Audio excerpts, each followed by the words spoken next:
Hello?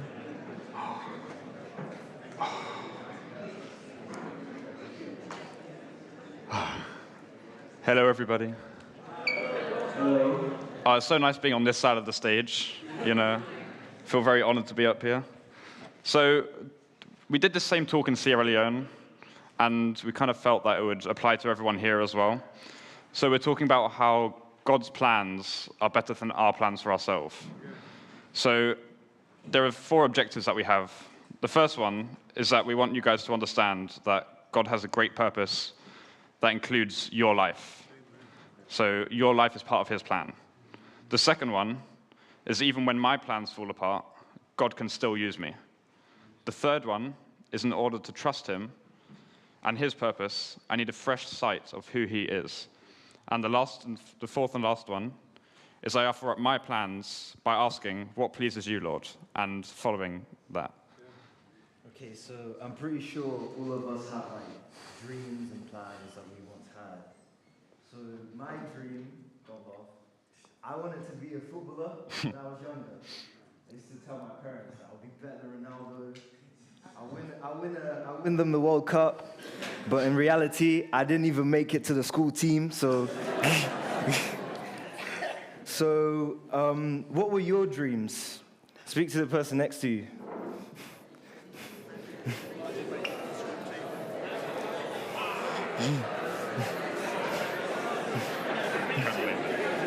I mean...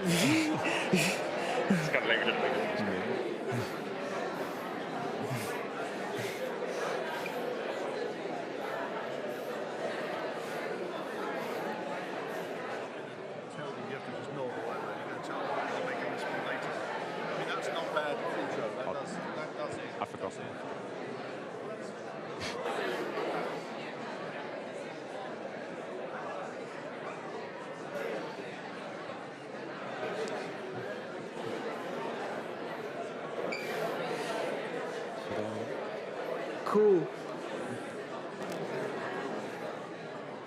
Cool. What were your dreams? What were your dreams? What was your dream, Nick? I wanted to play in the NBA as a basketball player. Ooh. But I didn't grow to the height that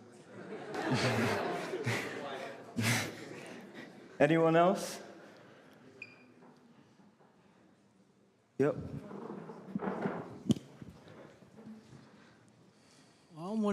I wanted to be a goalkeeper, just like I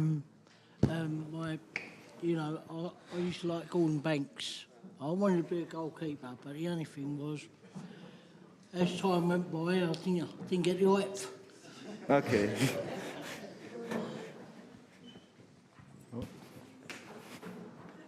I, at one time, wanted to meet the actress Peggy Mayant.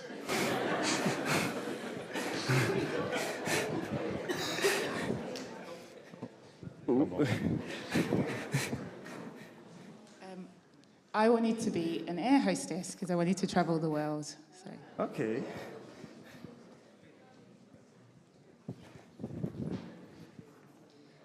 When I was at school, I wanted to be a cleaner. But it came true. How about you? I used to think my drawings were really good and I wanted to sell them to get a lot of money. Okay. Very nice. Cool. So we all had dreams and plans in the past before. And obviously, sometimes our plans are the same as God's plans. So I'm going to go to the first point about God having a great purpose, which includes our life. So God's great purpose for our life is that he wants to fill the whole earth with his glory, and he's going to use us to do that. So in Habakkuk 2:14, it says that, "For the earth will be filled with the knowledge of the glory of the Lord, as the waters cover the sea."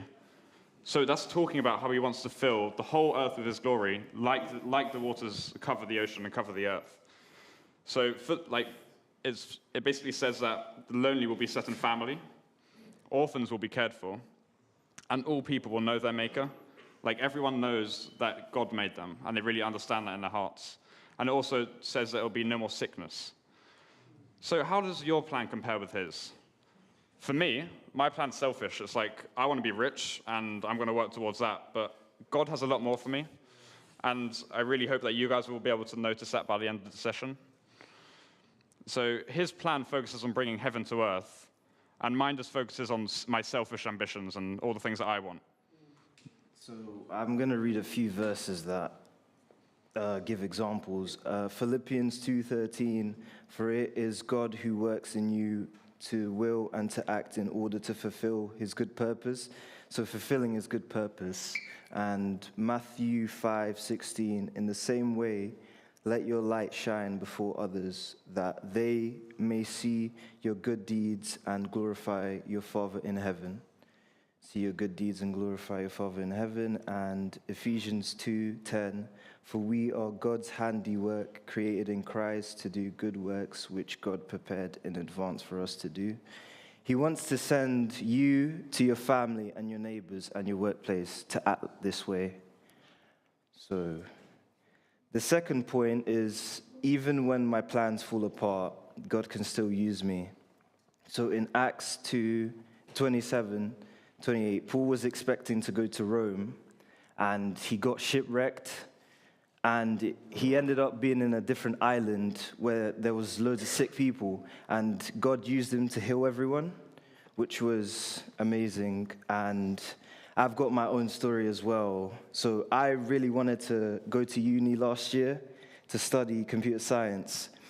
I had my place last September. I did the whole first term till Christmas, and then I found out that due to the mistakes of my university, I wasn't able to continue the first year. So I had to drop out and wait to reapply again this year. So I found it really hard and confusing, and it seemed like all my plans just went to waste. I didn't know what to do. And however, this year that I had free, God has helped me to become a more positive and confident and willing to speak out. And I care about more people. I've been volunteering more to get involved with the community stuff, and these things that God has been building in me this year that might have necessarily not have happened if I went to uni. Whilst it wasn't my plan, it was God's plan, and it turned in a really powerful way. Even though it has been really tough for me this year, I haven't looked away as a waste. I'm learning that I can trust God, that even if things don't go my way, he holds me in his hands, and he has great plans for me.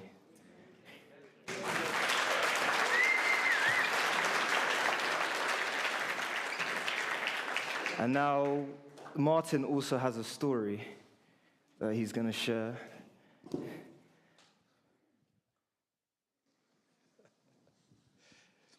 So, a few years ago, when I was 25,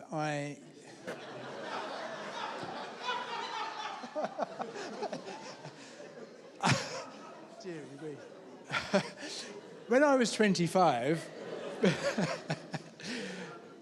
I chose to give my life to Jesus and have obviously been following you ever since. And quite quickly after that point, it was the 9th of May, actually, I can remember it was a Monday night.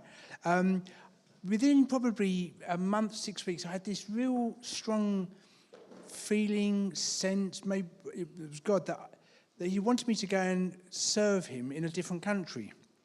And I didn't really know much about it other than, I talked to my dad and stuff like that, and they, didn't say a great deal. So I looked on, you couldn't look online then because I don't think it'd been invented. I think I looked in the backs of Christian magazines to see what was available.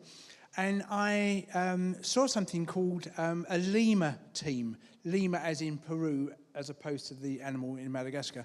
I phoned them up and they sent me an application pack and I filled it all in. And it was basically to go and live in the jungles out in Peru, work with the villagers and build churches and things like that. And I thought, I think this is what God's got for me. So I applied for it. I went all through the different stages. I had an interview, and and I was so excited because I got the letter through saying that I'd been accepted. So I immediately started making plans. I handed in my notice at work. I had my savings all ready to go, and I didn't hear anything. I thought it was a bit strange. So I gave it a few weeks, and then I phoned them up and said, look, obviously I've had your letter. I've been accepted for the Lima team. And they said, yeah, it's for next year. But no, I'm ready to go now. I've got my bags packed, basically. I've handed my notice in. I'm all ready to go. They said, oh, no, this year's team left yesterday. So, and I thought to myself, and I put the phone, I thought, do you know what? I don't think I can hear God. I don't think I can, I don't know.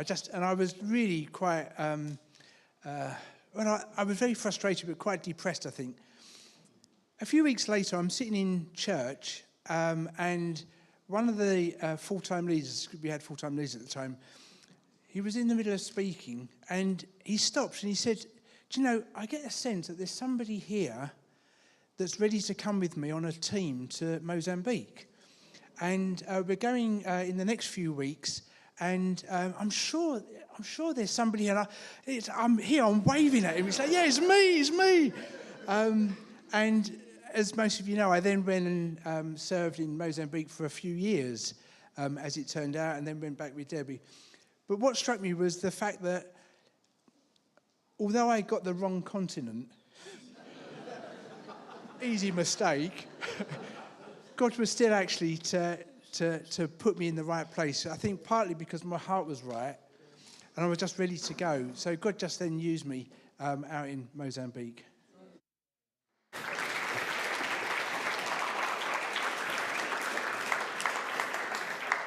So,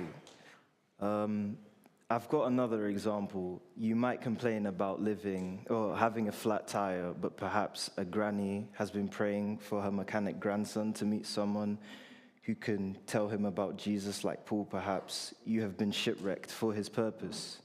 So, Romans 2:28, and we know that in all things God works for the good of those who love him, who have been called according to his purpose. And I've got some catchy words that I could say. So I'm not a victim of my circumstance. God made me a victor over my circumstance. I will not be discouraged if my plans fail, because I'm in his hands and my plans will prevail. I'm not a slave to my plan, I'm a servant of God's plan. So yeah. Third point, in order to trust him and his purpose, I need a fresh sight of who he is. Why would I want his plans over my plans? Like, why would I want to speak here today if I could rather just be seated there and then just not spread the word? We need to understand why his plans are so much better than ours. When I look at him, this is what I see: the comforter, the protector, the provider, the healer, only one willing to die for me, all I need.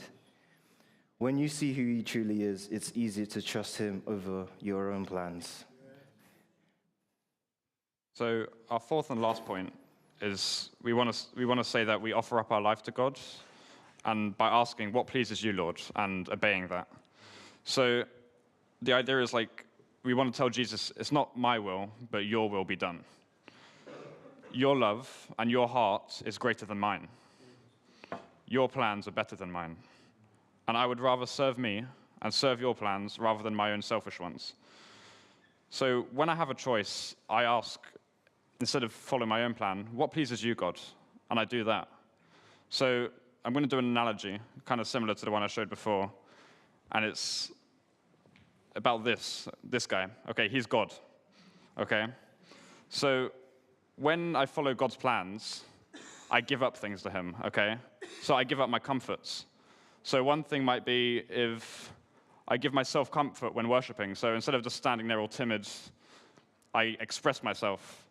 And it's like giving God a nice pillow to sit on. So there's a nice pillow to go under your butt. And then another one is I might challenge a friend and make the hard choice. So if I see one of my friends doing something wrong that we know we don't agree with, I would tell him that. And it's like giving God another pillow and making him more comfortable. So a nice one to go on his back. And another thing might be, if my parents tell me to do something, even if I don't want to do it, I can worship God and show his love by doing that for my parents and obeying them. It's like giving God another pillow, making him more comfortable. He's looking pretty good down there. And also, a lot of the time, I would prefer to go on my phone rather than worship God and give time to him.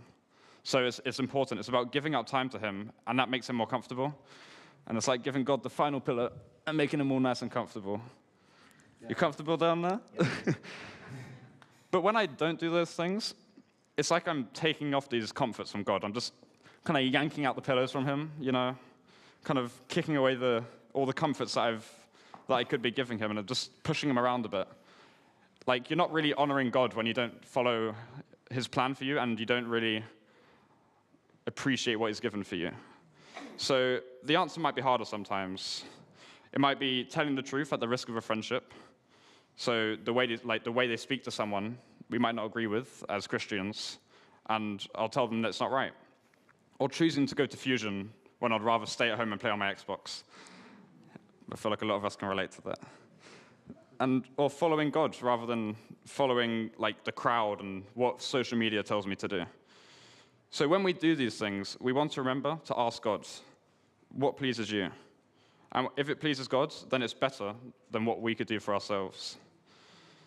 So that's kind of the end now, but we're going to have a little response. So we want the band to come.